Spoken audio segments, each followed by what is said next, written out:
If you clicked on this video, you're definitely in the right place, because although the title and the thumbnail might seem a little underwhelming, and if you thought it was, then you didn't click on it, and this video probably wasn't for you anyway. But you know, driving a ball out there 225 or more is an enormous challenge for a lot of golfers.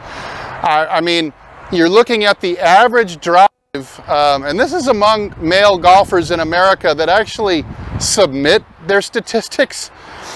It's about 215 or 220 yards.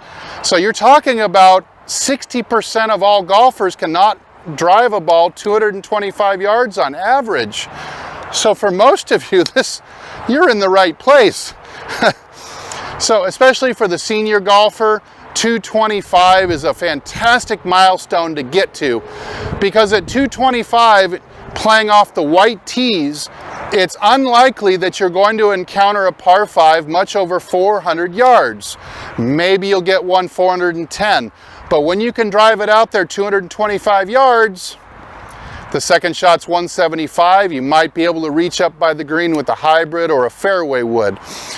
So if this is you, you're not a long hitter, you're aspiring to hit it out there a little farther, and 225 is your next milestone, then stay tuned. This video is for you. I'm going to talk about how you're going to get there.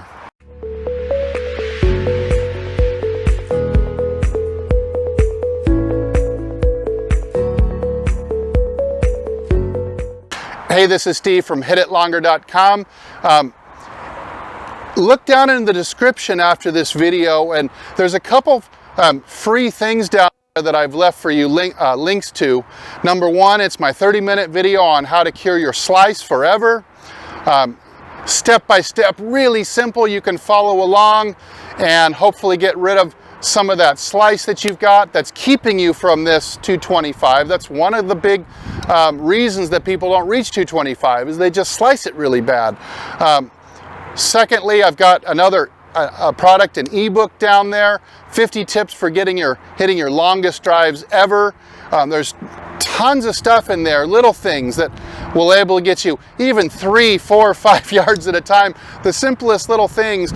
At this point, when you're only hitting it, let's say 190 or 210, and 225 seems like it's an impossibility, hey, every little bit's going to count in your journey. And like I said, 225 drive is going to enable you to reach just about every hole you encounter in regulation. You might not be on the green, but you can get around the green where you can chip up, make an easy bogey or a par, and not spend all the extra strokes going from tee to green. You might be able to save 5, 7, 8 shots because you're just reaching the green, taking less attempts to get there. All right, so let's start talking about the minimum requirements that it's going to take to get the ball out there 225. Now, there is a minimum speed requirement. You're probably looking at about 83 to 84 miles an hour to get it out there 225, and it's a sliding scale. What I mean by that is, if you're going to take the minimum amount of club head speed, you better be hitting it dead in the center.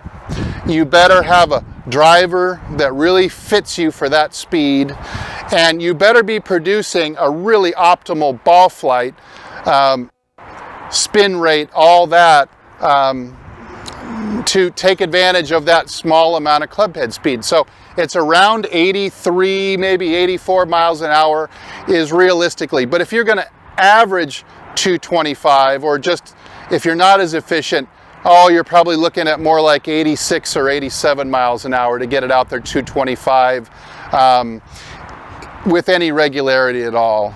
So I'm going to see if I can dial in my swing to about 84 miles an hour or so, see if I can reach that milestone. I've got my trusty 10.5 degree driver with a regular shaft, regular flex shaft. For me, the challenge is dialing in a swing of about that speed. Let me give it a shot here.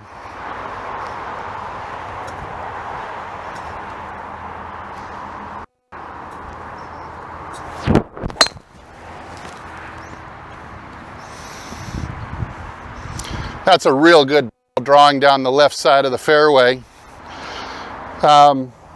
Okay, so hey, first take, I've done it. I've done it, yay. I'm going to show you here that I was able to achieve 225.8, so I made the requirement, and I did it without needing 85 miles an hour, so just a little bit under. This wasn't perfectly efficient, but this is awfully efficient distance, mostly because, hey, I have a driver that fits this swing speed pretty good, and I was able to hit the sweet spot and get a 1.51 smash factor. So my other angles were a little bit sloppy. I can do better than this, but hey, I made it. Under 85, over 225 yards, and the ball is in the fairway. It's only 14 yards to the left, which means even in a narrowest fairway, I'm still in the left side of the fairway. Pretty good. Okay, so let's talk about some of the other requirements besides minimum club head speed that it's going to take. If you watched the first video in this series, the 200, you see that I advocate, if you're struggling getting this amount of speed, I would advocate that you just go out and practice swinging long. Most people who struggle to get the ball 225 yards tend to have very short backswings, maybe to about 5/8 is pretty common, 3/4. You've probably got 5 to 10 miles an hour of potential there if you can just keep practicing, number one, to get loose and get stretched out, but number two, you'll then have to practice with a ball a bunch of times, even though you'll be hitting it kind of crummy, because once you get going farther back than you're used to going, it feels like there's no connecting the dots back down again. Most of my students have a hard time with contact and direction for about the first 50 to 100 balls when they take it back way out of their comfort zone. It just doesn't feel like, whoa, what am I supposed to do with it from here? It feels like there's no route back down to the ball, and that's very normal. But I want you to work at lengthening out your backswing and your follow through, so that can help you achieve the 84 miles an hour that's going to be required to hit it 225. Okay, let's talk about another issue that I didn't cover in the 200 video, but now you're going to start needing a few more requirements in order to get the ball out there to 225. Another idea that's going to help you with your club head speed, that a lot of people who are hitting in this range, let's say 200 to 210 yards, they definitely tend to not use their weight shift enough. So I want to just show you some basic moves with the feet and the knees and the hips in order to get you going a little further down the fairway. So just real basically, on the backswing, I'm going to shift as much weight as I can into the right foot, and I'm going to allow my left knee to come towards the center, and I'm definitely going to allow my left heel to leave the ground.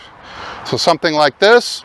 Now, a lot of people can achieve this, but it's the shifting over part where I reverse everything. Now I've got most of my weight over on my left foot, particularly in the heel. You see my right knee has come through the middle of my stance, almost up to my left knee.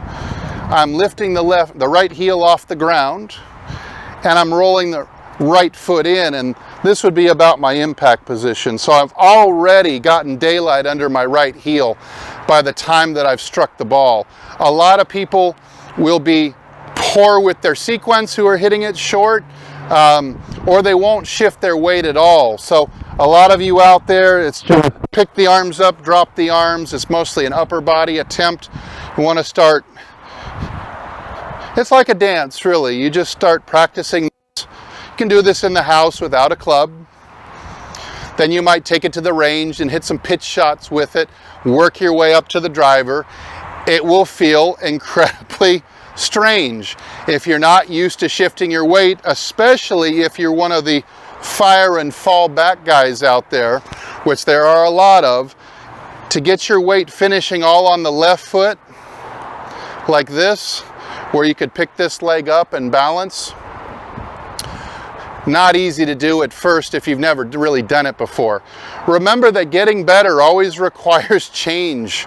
It's a willingness to change. It's a willingness to feel uncomfortable. Let me give it a shot. I'm going to just try to hit another drive, and I'm just going to be focusing on weight shifting back and forth.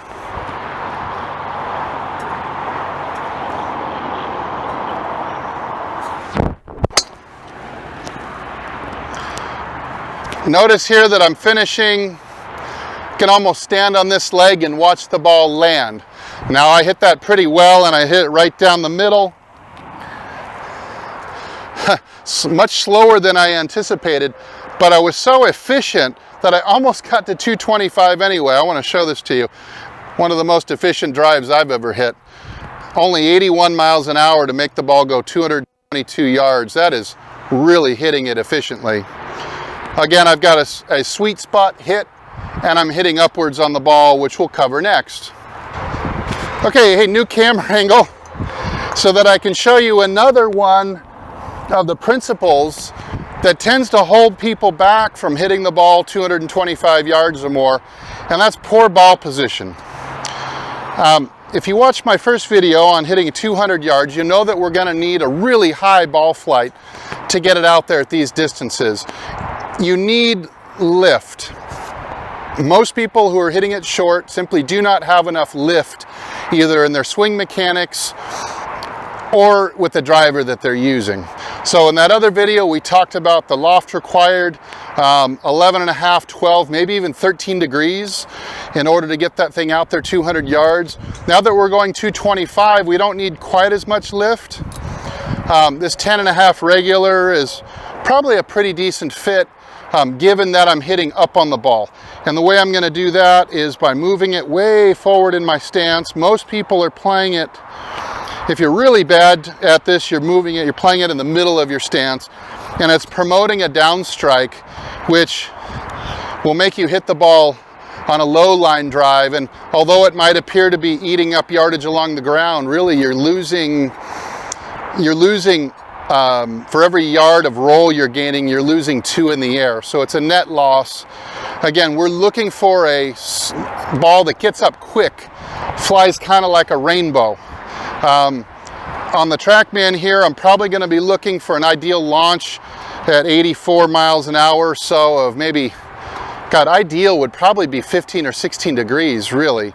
So I'm going to try to launch it real high by putting the ball way forward in my stance. I'm going to try to line this one up with my middle toe, get it way up there in an effort to hit up on it.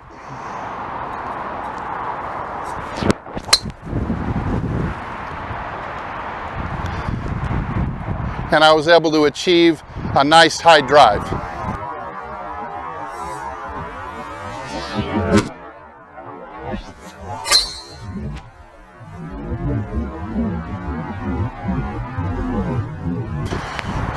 And with the magic of editing, we're back again.